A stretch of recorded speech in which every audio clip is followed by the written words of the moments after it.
मिथिगौ 1973 मायथाइनिफ्राय लानानै 2023 मायथाइसिम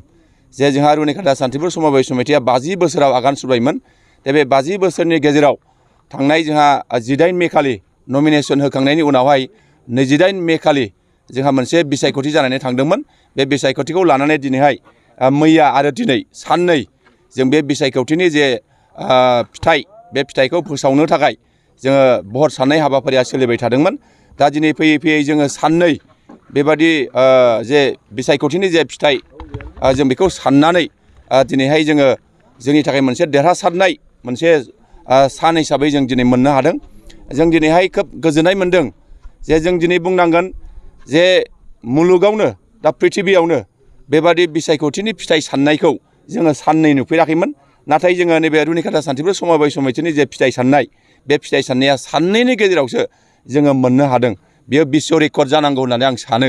आं मिजिं खालामगोन जे जोंनि UPPL दोलोजों मदद होजानाय जोंहा दिनैहाय जोङो 6 बिजाथिफोरखौ जों देरहासार जाहोनानै जों खोब गोजोननाय मोनदों आरो जोङो बे UPPL दोलोनि जायफोर बिजाथि बे बिजाथि बिथांमोना थाबैनो बिथांमोना गोदान BOD दानो थांगासिनो दङ आं आसा खालामगोन जोंनि गोदानै दाजानाय जे BOD बे BODनि गेजेरजों जोङो रुनिकाटा सान्थिपुर सम'ब समितिखौ जोङो फैबाय थानाय समाव जे 2023 मायथाइनिफ्राय 2028 मायथाइसिम जे 5 बोसोरनि थाखाय जोङो गोलाव मोनसे हाबाफारि मावफुंनो जोङो सिगांदों जों मिजिं खालामगोन बे BODनि गेजेरजों जोङो फारफ्रोमबो बिथिंखौनो जोङो खामानि मावनो जोङो सिगांगोन आरो रायजो राजानि मोजांनि थाखायनो जों निस्सय खामानि मावगोन रायजो राजाखौ गारनानै माब्लाबाबो जोङो खामानि मावनो हानाय नङा जों रायजो राजानि इयुनखौ जोङो जौगानायनि थाखाय जों खामानि मावनो जोङो सिगांगोन आं दिनैहाय नोंथांमोननो फारि फारि नामखौ आङो फोसावनो लुबैदों जे जोंनि UPPL दोलोजों मदद होजानाय जोंहा बिजाथिफोरा दङ जा करानन्द आचार्य बिथाङा देरहासार जानो हादों जा बुजेन बसुमतारी बिथाङाबो देरहासार जानो हादों जा दन्दिराज सेत्री बिथाङाबो देरहासार जानो हादों थारागिरि बिथाङाबो देरहासार जानो हादों चन्द्र बाहादुर सेत्री बिथाङाबो देरहासार जानो हादों सबनाथ शर्मा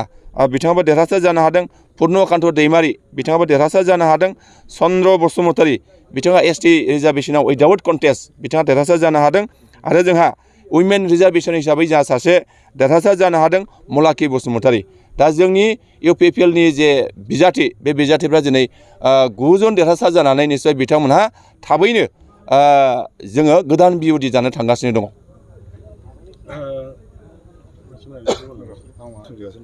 दा नोंथांमोननि UPPL दोलो हेफाजाब होजानानै देरहानाय केन्डिडेटफोरखौहाय उननि समावहाय माबायदि डिलार बिसिनि सानै जोंनि सानै दा बेवहाय बिसिनि सासे जोंनि सासेल' देरहाबाय ओमफ्राय मैयानि दिनाव खोब माने मोनाद्रायनाय एकथासिम जालायदों बेखौ लानानै जोङो जेन्स खथाखौ साननो हायाखिसै एसे दोनथ'नांबाय दा दिनै सानफुं जानानै जोङो जेननायखौनो लानांगौ जाबाय जों साथामाव जेनबाय बिथांमोना देरहाबाय 9 जन होमब्लाबो आं मैया मोनसे खोथा बुंथिनानै दोनखादों जे मोनसे फुटबल फिल्डआव मोननै टिम नामायो जेननाय देरहानो थाखाय नंगौना नङा जोङो बुंनानै लानांगोन किपारा एसे हमनो रोङामोन जोंना हमस्लेंबाय आरो बिसोर गथमखौ सोनो हाबाय जोङो जेननाय हिसाबै गनायनानै लाबाय दुखु मोनबाय नामा आदामोनहा दुखुआथ' मा आं मैयानो बुंखादोंना जोंहा दुखु गैया थारमाने ओरैबायदि जों सलिड मोनदों जे जोङो अपोजिसन जानानै गेलेनानैबो माने जों 6 जनखौ देरहाहोनो हाबाय आरो दिनैनि नुथायाव जिखिनि बिथांमोननि जि माबाखौ जों नुदों चेयारमेन जानो हाथावथाव चेयारमेनफोर लानानै सामलायनांगौ बिसोरखौ जोङो एकदमबारे नुहुराखै दा अथ' गिदिर मोनसे अल आसामाव एवारनेस मोननाय मोनसे सान्थिपुर सम'ब समिति बेखौ जुदि लेट खालामनांगौबा सामलायनांगौबा माने उन्दै बैसोनो हानाय नङा आरो साननो हनो गोरों सिगांनि एसे एक्सपिरियेन्स हल्डारफोरजों एसे टाच जानानै सामलायनांगोन आरो बेखौ आंनिफ्राय मोनसे रिकुवेस्ट जे खुनु पार्टि हिसाबै बेखौ लांनो नाङा जनसाधारन पाब्लिकजों शेयार हल्डारजों मोनसे सम'ब समिति दाजानाय बयखौबो माइगाब जुजाय जाथि पार्टि मोनसे फाराग लालायालाबासिनो सामलायलांनांगौ बिथांमोनहा आरो जोंनि जिखिनि देरहानाय खोब जों आसा खालामदों जोंनि शेयार हल्डार बिथांमोनहा खोब एक्सपिरियेन्स हल्डार आरो आं मिथिनायाव आगोलनि जोंहा एक्स चेयारमेन महेन्द्र नार्जारि सारा देरहालांदों हयथ' बिथांमोननि सहायजों हयथ' बिथांमोना सोंलायनायनि गेजेरजों मोजां सालायलांगोन आं बेखौ आसा खालामदों रिजाल्ट फोसावनाय आरो भट साननायनि सायाव माबा मोनसे सन्देहफोर दंमोन नामा जोंहा बिदि गैया एकदमबारे जों जेब्ला समनिफ्राय सानजेनदों खोब मोजाङै गनायनानै लादों आरो दिनै इन्डिं प्रसेसआव फैबाय बेबो एकदमबारे गुड जोंहा बहाय अबेबा गारखोमादों सोरबा रेजेक्टखौ बारा खालामखोमादों जोंहा बेहाय जेबो दाउट गैया आरो बुंनायबो नङा बेखिनि माबायदि मावलांजानो लुबैदों दहाय एसे बुंखाबाय दहाय माने खोब गोरोबलायना मावनांगोन खारन आं दहाय एसे बुंदों जे जुनियरफोर जायफोर देरहादों जोंना देरहानायफ्रा जाहैबाय सिनियरफोर मोननैनि गेजेरजों माने गोरोबलायना मावोब्लानो बेवहाय माने खोब जौगालांगोन आरो जेखिनि फैबाय थानाय जा चेयारमेन दाखांनायनि उनाव मोननैबो ज'जों दिनै सरकार दालायाबाबो अपोजिसन पार्टिजों रायज्लायलायनानै साबसिनै डेभेलप खालामनो हायो आं बेखौनो आसा खालामो नैबे समबाय समावथि नोंसिनि बिसायख'थिनि साननाया गोबां टाइम लादों उननि समाव बिसायख'थि जाबावबा एसे थाब रिजाल्ट मोननायनि मोनसे मा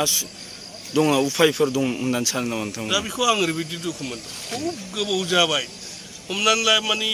ओइबा नैबे सरकार दाखांनायनि बे जोंहा चेयारमेन सायख'खांनायनि उनावनो माने 50 इयार्स जानो थांगासिनो जाखाबायबो अलरेडि खालि गल्डेन जुबलिनि थाखाय मोनसे कमिटि दानानै गल्डेन जुबलि खुंगोन बेनिफ्रायनो माने जोङो नेक्स्टआव जिखिनि नोंथांमोन सोंनाय बायदि बिराद हाराहास्ति मोनबाय पाब्लिकआ आं नुफेराखैमोन हयथ' नेक्स्टआव जायहा शेयार हल्डार बिथांमोन दिनै बिथांमोननो जिखिनि जाहोनांगौमोन लोंहोनांगौमोन हायाखिसै खोब दुखु गोनां जादों दा नेक्स्टआव आं ओरैबायदि सानदों बेबायदि माने शेयार हल्डारफ्रा भट होनायाव बाहागो लानाय नङा नामा बेखौ आं सानदों ओंखायनो नेक्स्टआव जुदि जाबाय बायोब्ला खम समावनो साननो हागोन बा खम शेयार हल्डारफोरजों इलेक्सन गेलेनांगोन आं बेखौ नुहुरदों भट होगिरिफोरखौ मा धन्यबाद हरनो सानो आंनिफ्राय बिराद मोजां धन्यबाद होगोन खारन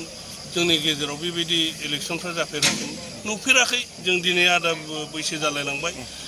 बिसिमाव जों बेबायदि इलेक्सन नुफेराखै आरो होनोबो मोनफेराखै दिनै बयबो आसरित मोन्दों आयु मा 14 बार गाहाम थुलायनाय मा इलेक्सन बेलाय सिमाङावबो नुवाखै बोरै मोखाङाव फैबाय बोरै जाखो आरो सबियाबो ओरैबायदि बिथांमोना एगेन्स्ट दंना फिथाइ सामथाइ जाबाय जोंना जाहैबाय ना नङा होमबा नानि गेजेराव 14था थुनांगौ आरो बिथांमोनाबो अपोजिसना फिथाइयाव 14था दा ओरैबायदि जों रेजेक्ट थांनायखौ नुदों मिनिथावथाव आरो सोरबाया अननाय माने दं खोमा माने मा होनो बेखौ अनसुलाफोर नङा होनबा जों बुंनांगोन दा बेवहाय मा जाहैबाय नायाव थुयै बबेबा खान्थाल फिथाइयावबो थब होयो बेथ' केन्सेल थांबाय नङा होमबा बिथांमोनहाबो फिथाइयाव थुयै बबेबा ना बामियाव थब होयो दा बेफोरखौ नायोबा पाब्लिकनि जे इलेक्सन होनाय बिराद आसरित आं धन्यबाद होगोन नेक्स्टआव जाहाथे बिथांमोनहा फैबाय थानाय आफ्टार 5 इयार्स इलेक्सन जाबावनो थांगासिनो दं सेम जे जोंहा MP election MLA election council election जायो बेबायदिनो 5 इयार्स आफ्टार 5 इयार्स जाबाय थायो आरो बोसोरबा उनाव जाबाय थायो दा बैफोर फैबाय